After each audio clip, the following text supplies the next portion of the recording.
শীত মানে কিন্তু পিঠাপুলির উৎসব। আর শীতকাল আসলেই প্রতিটা ঘরে ঘরে পিঠা বানানোর ধুম লেগে যায়।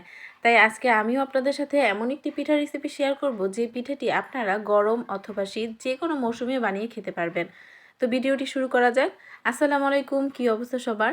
আলহামদুলিল্লাহ আমি ভালো আছি, আশা করি আপনারা ভালো আছেন। প্রথমেই কিন্তু আমি চালের গুঁড়িটা সিদ্ধ করে পিঠাগুলো তৈরি করে নিয়েছিলাম, যার ভিডিওটি স্কিপ হয়ে গিয়েছে। পরবর্তীতে ইনশাল্লাহ শেয়ার করব। তারপর সেই পিঠাগুলোর মধ্যে সামান্য পরিমাণ গুঁড়ি ছিটিয়ে রাখতে হবে, না হলে পিঠাগুলো একটা আরেকটার সাথে লেগে যেতে পারে। তারপর একটি বড় পাতিলের মধ্যে আমি 2 লিটার লিকুইড দুধ নিয়ে নিয়েছি।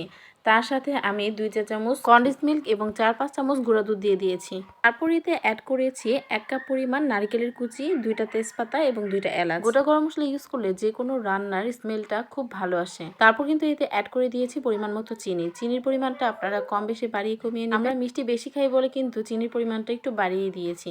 নারিকেলটা সিদ্ধ হয়ে যাওয়া পর্যন্ত দুধটা অনেকক্ষণ সময় নিয়ে জাল করে নিতে হবে। তারপর যখন দুধটা একটু ঘন হয়ে আসবে তখন এর মধ্যে আমি অল্প অল্প করে পিঠাগুলো ছেড়ে দিব।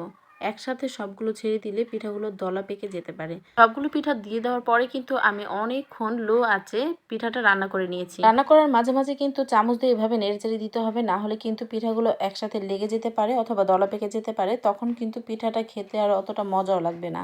এতক্ষণ যে পিঠার রেসিপি আপনাদের সাথে শেয়ার করেছি সেই পিঠাটাকে কিন্তু আমরা সেমাই পিঠা অথবা চই পিঠা নামে চিনি।